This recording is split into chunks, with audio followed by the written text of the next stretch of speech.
10 KG করে চালের বস্তাগুলো আমরা দেখতে পাচ্ছি। এই স্তূপটা আবার রেডি হয়ে ট্রাকে উঠে যাচ্ছে। মাশাআল্লাহ। এখানে যে চালের বস্তাটা হচ্ছে সেই বস্তাটা, এই বস্তার মধ্যে ডাল ঢুকছে। এখানে ডাল। আসসালামু আলাইকুম, ভালো আছেন সবাই? মাশাআল্লাহ। এখানে আমরা দেখতে পাচ্ছি ডাল।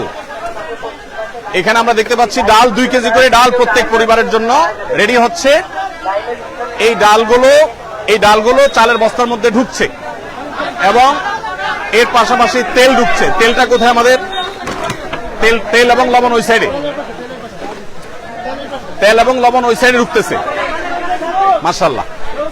সবাই ভালো আছেন? আলহামদুলিল্লাহ। ওয়ালাইকুম আসসালাম। এখানে আমাদের তরুণদেরকে আমরা দেখতে পাচ্ছি।